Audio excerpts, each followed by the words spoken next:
This is it, the corner clinic. My old friend runs this establishment.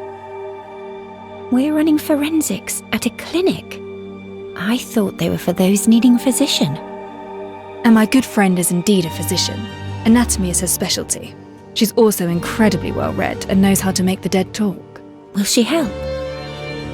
We've known each other since we were children and our friendship runs deep. She never fails to help me whenever I ask.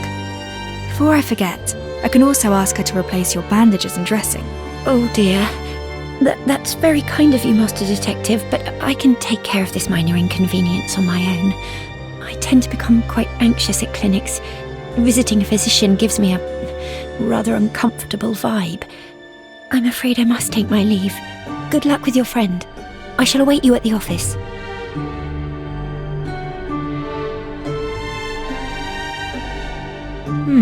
She doesn't like visiting doctors. Why is that?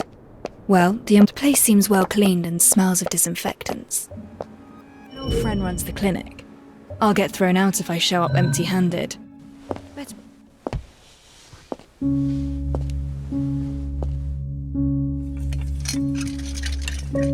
Don't touch anything. You better find yourself a seat. Sorry, I can't hear you clearly. Sit.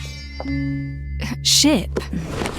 I said don't touch my things and find yourself a seat. 3 long years.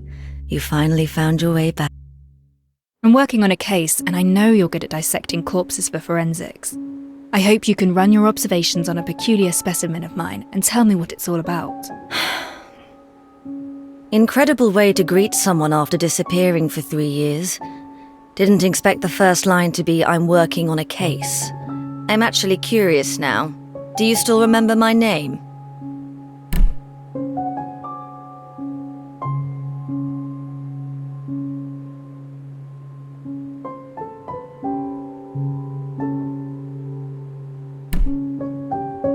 Sweet Doc Firtho, please help investigate these remains for me.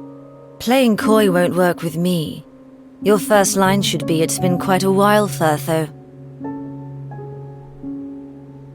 This case... Not a chance. Who do you think I am? You ghost me for 3 years, then you turn up with a corpse and ask me to run forensics. You didn't even bother with a proper greeting. Oh. Well, how are you faring these days? Someone stole my cargo. Yes? A mob of gangsters stole my cargo. Retrieved the goods, and I might consider working on the body you brought in. What sort of cargo is it? You owe me an answer, yes or no. Certainly. I'll go look for it. The gangsters usually loiter around the Day Fairway intersection. Look around the place for clues of their activities. Intersection. Got it. City gangs grew in size these past years. Be careful. Don't let them bring you to my place in a body bag. Don't worry. I can still handle a few hooligans. According to Firtho, traces of gang activities can be found at the intersection.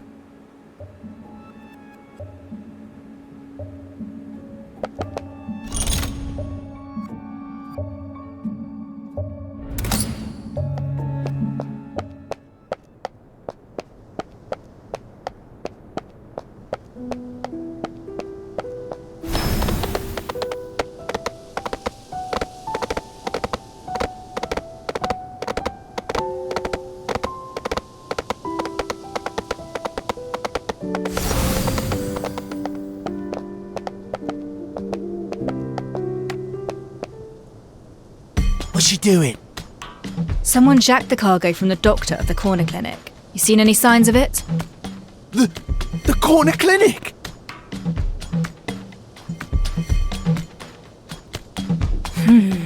Now that's odd.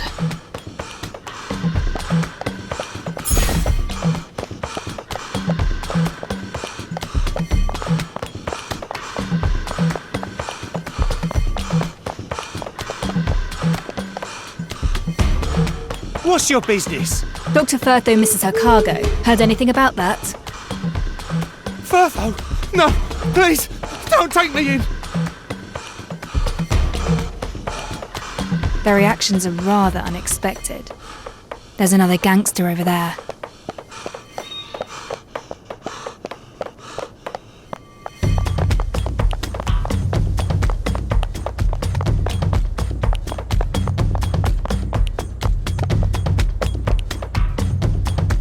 Why are you looking at me funny?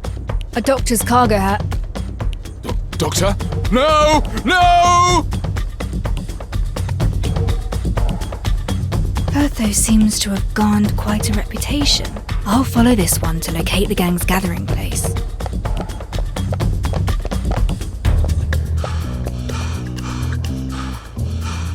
What the hell do you want?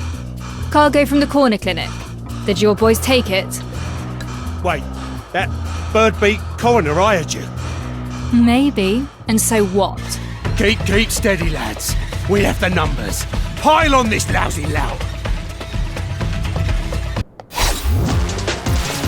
Stop! Burn it all down! Super cleanup!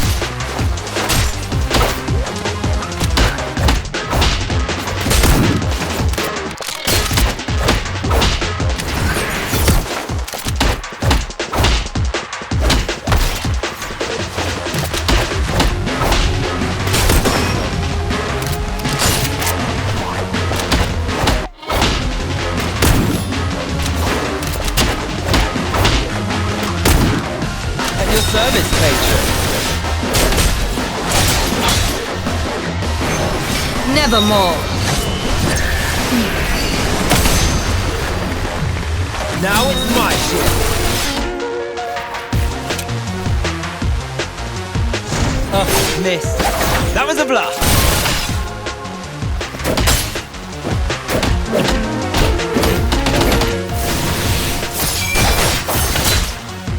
You owe me a cocktail shaker.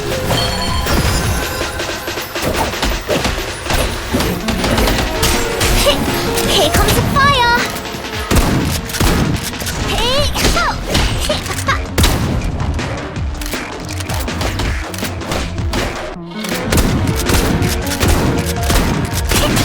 All fueled up and ready to roast.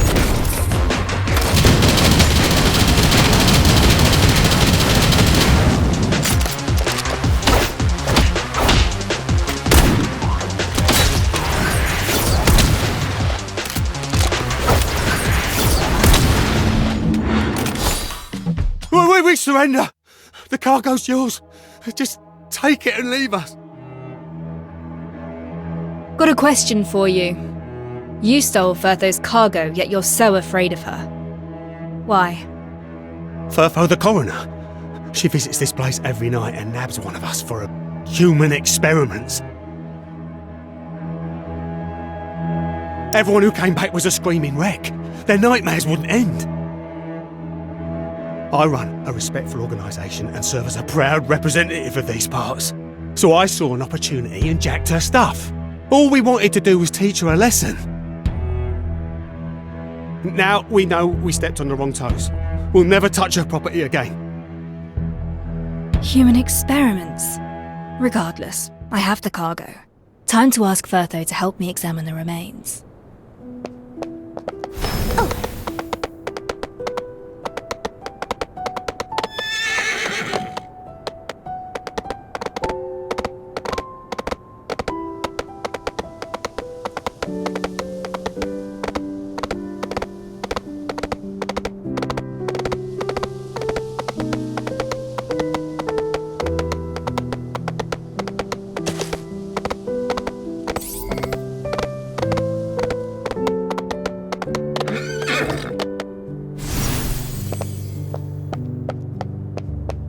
Back so soon. Now that's efficient.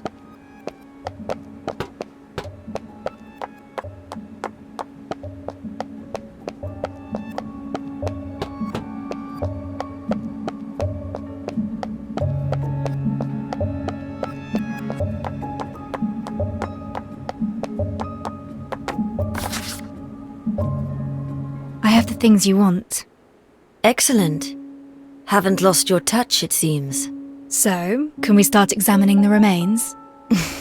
Alright, let me start over.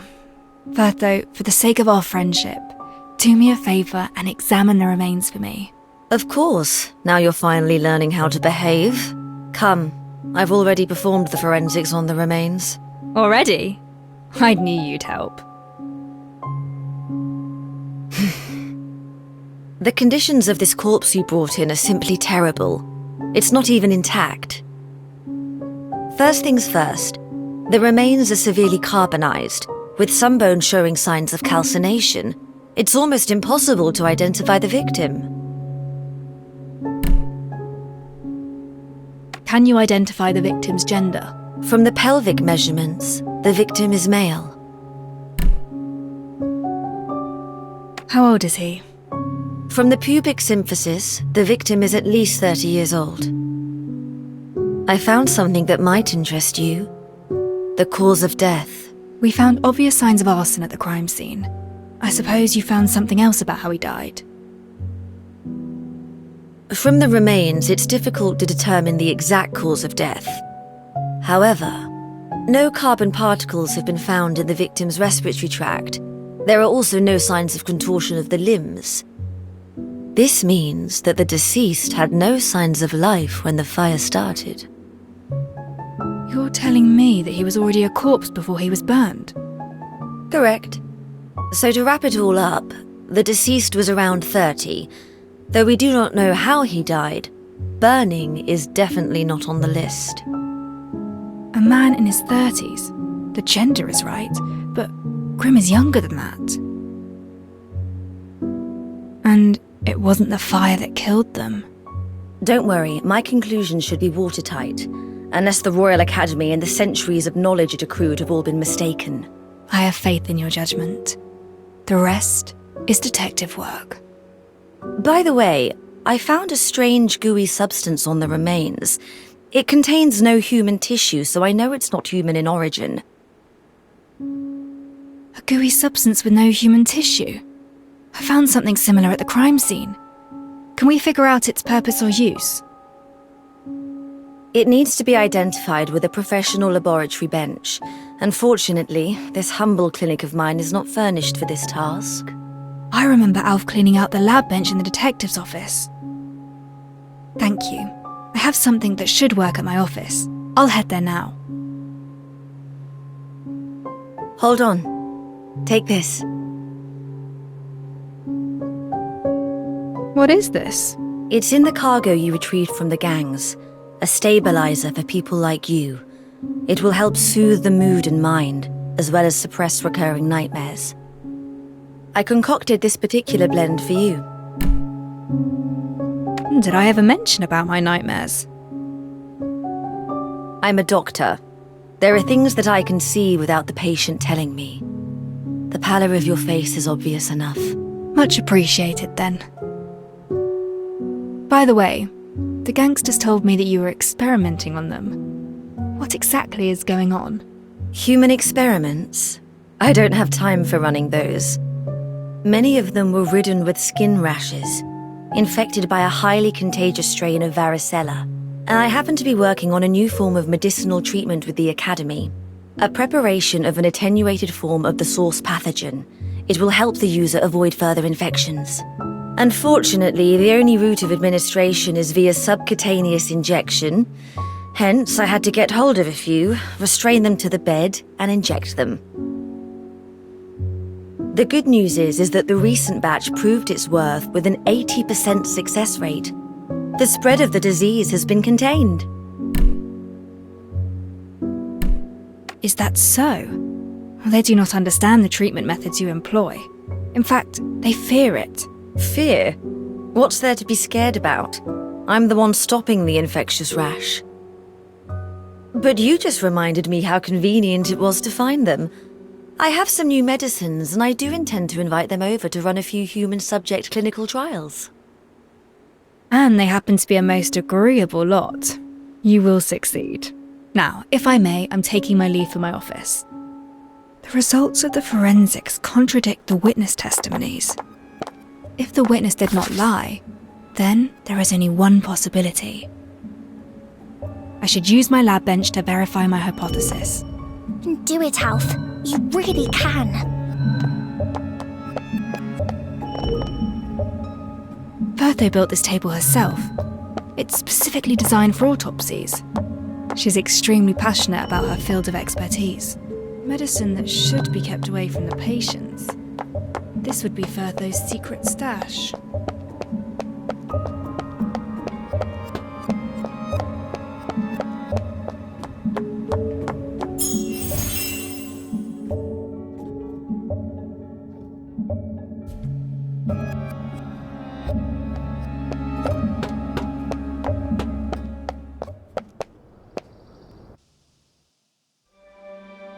Master Detective!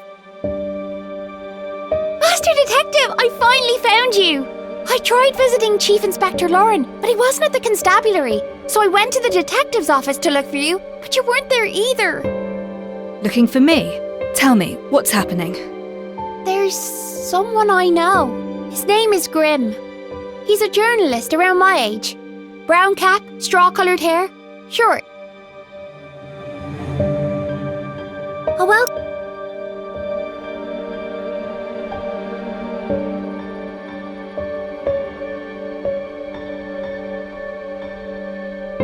Well...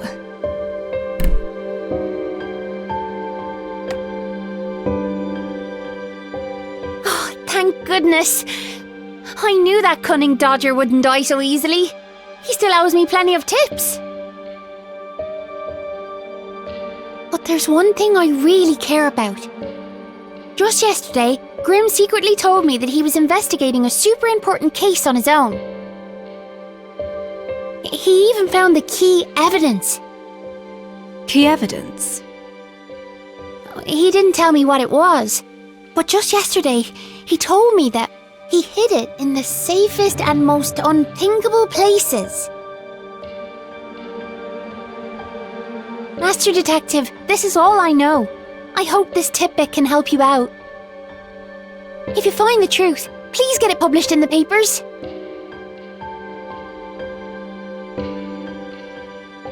Grimm's on a criminal case.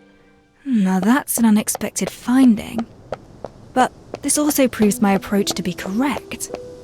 I just need one more piece of the puzzle.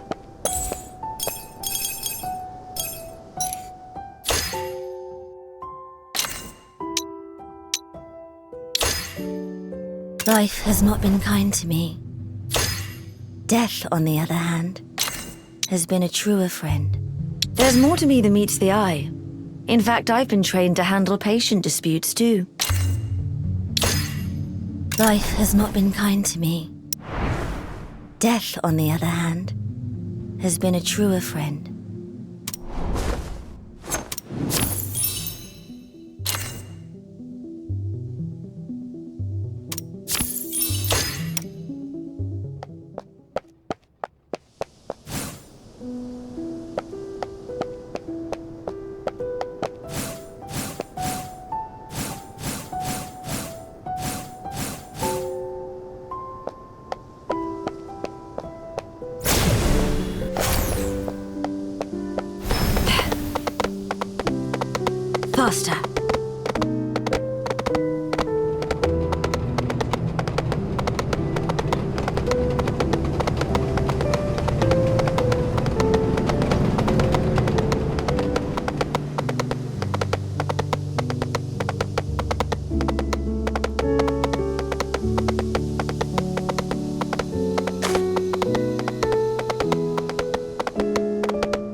didn't expect him to launch a sudden brutish strike from the left, Whoa! but the detective predicted that and parried it. That's awesome! All it took was a simple slash from the detective to throw Rex off his balance. The detective then followed with a flurry of rapid attacks. Chief Inspector, sounds as though you just watched from the sides. It feels quite unfair, don't you think? Really? Well, I think I was helping plenty by not getting in the way. You all seem to be enjoying your discussion. You're back, Master! Everyone's here! Our superintendent has his hands full looking for the werewolves, so I came here to get myself updated about your investigation. And I must add, nice fight. Master Detective, did you get any key information from the body? Hold on, there's one more step. Time to use the newly cleaned lab bench.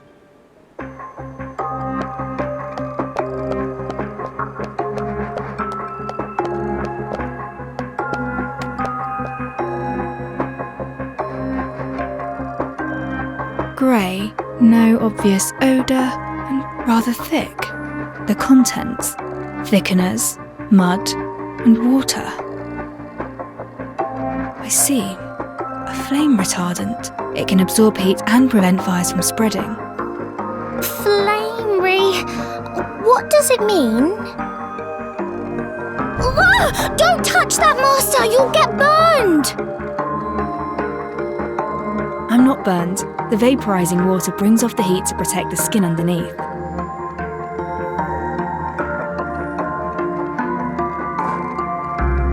The truth behind the incident is slowly revealing itself.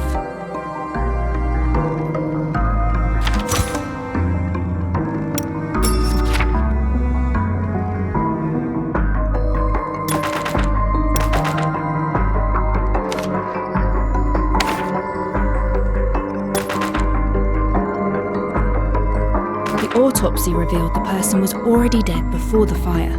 This Grim is around Pixie's age, but forensics revealed a different age. The body might not be Grim.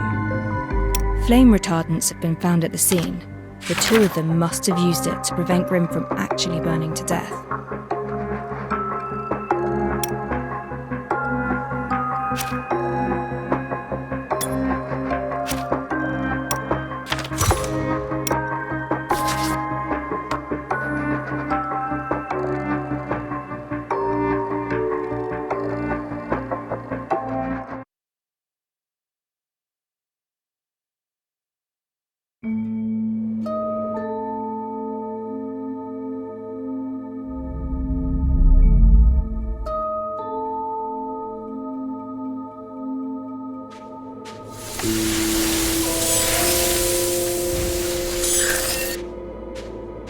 This alleyway is where the incident happened.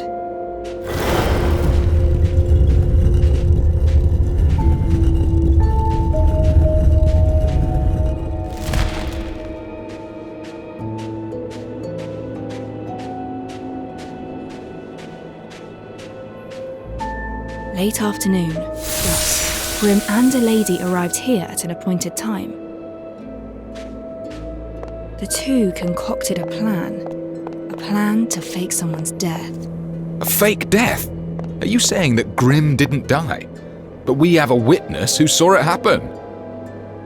Exactly. How could the death be faked? The flame retardant can insulate the user against heat.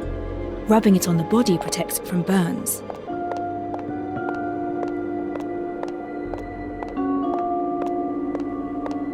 Alcohol is the most easily acquired flammable material.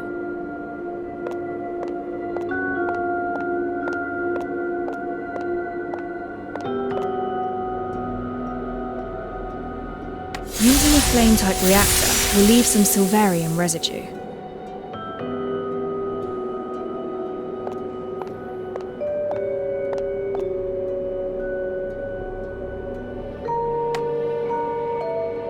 Grim places his camera and hat down by the side, and then applies the flame retardant on his entire body.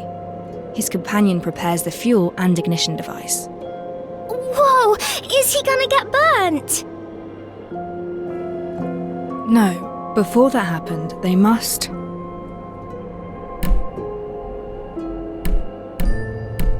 The witness who saw Grim in flames is a nearby resident. According to his testimonies, he would water the flowers every afternoon at that time. They found this resident's schedule, then ignited the fire once he showed up.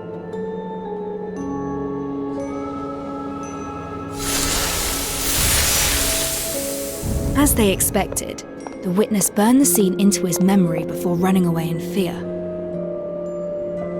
So, we have a witness claiming that Grim was burned to death. Then who was the body we found in the alley if it was a fake death?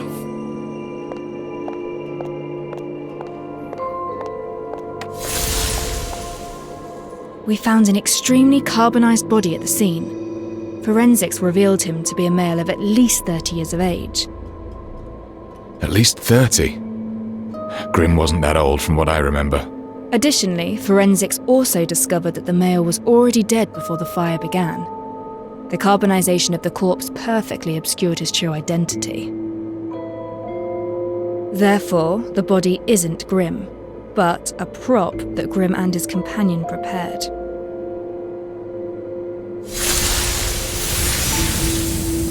That means if we fail to examine the corpse thoroughly, we'll never find them.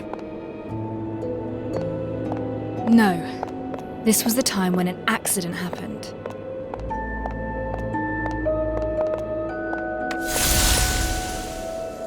Though people barely enter the alleyways of the high piers, the behaviour of street punks is hard to predict.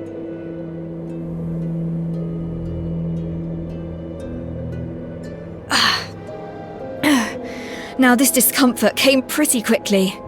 Thankfully, I have Firthos stabilisers.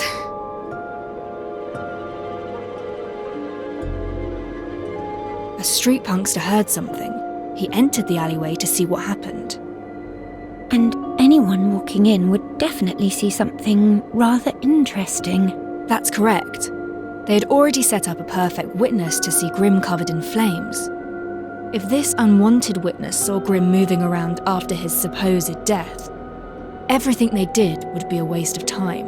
To protect Grim from being discovered, his companion immediately...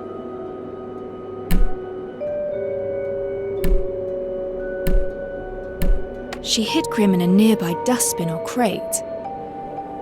But it would take time for Grim to hide, and there is still a risk of being recognised. Took Grim by the hand and fled the scene, but they were not far away enough from the alley entrance. There is a chance that they could be recognised by the trespassing punk during their escape. It was an emergency.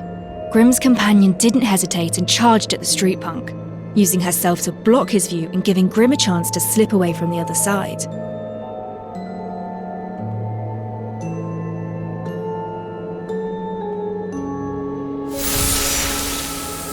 The punkster did not expect a lady to act in such a manner. He was completely occupied by the lady and began to fight. That makes total sense. No one saw Grim again after this incident, and that's how Grim died. Nobody found out about the fake death, but the companion paid the price. During the scuffle, she lost a shoe.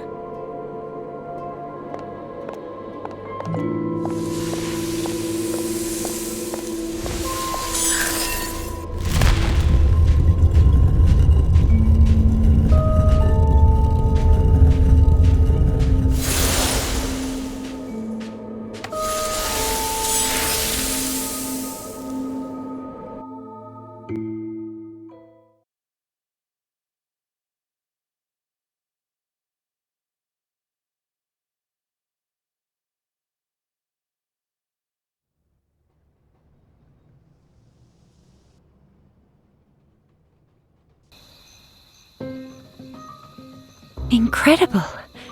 You described it as if we were right there at the scene. This is how the legendary detective works.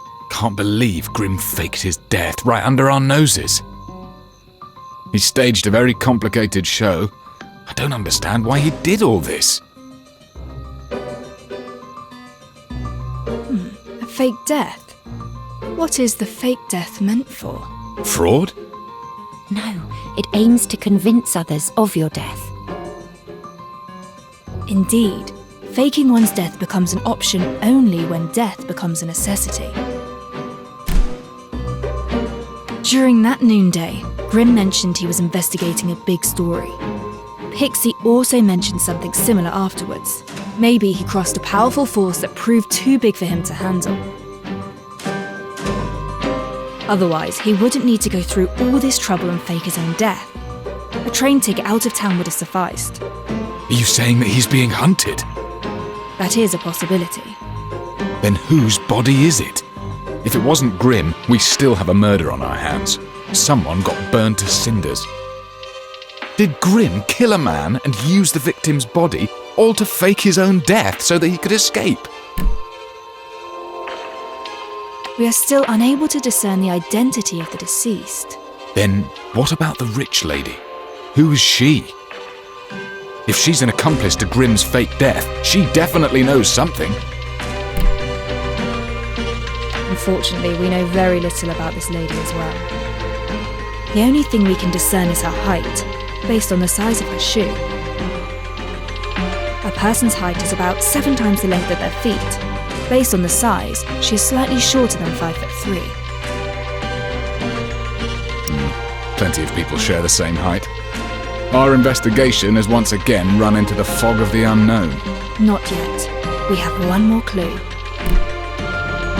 Pixie told me that Grimm hid his key evidence in the safest place. The safest place? Was he talking about his home? The home of someone on a bounty list isn't exactly safe. But the home of a supposed enemy might be another thing. You mean the detective's office? If memory serves, Grimm visited here yesterday. Alf was the one who chased him out. Right! I defended the detective's office! He was poking around the kitchen area. Let's take a look. I can see that someone has searched the cabinets. I thought it was Alf, but perhaps someone else. Grimm's appearance in the office was no mere coincidence. A cabinet with a mouldy smell. This isn't it. Beneath the hot fluorescent tube. Not here. Empty storage boxes. Not here. With Grimm's personality in mind, where would he hide it? The most dangerous place is also the safest place. Found it! Grimm's notebook.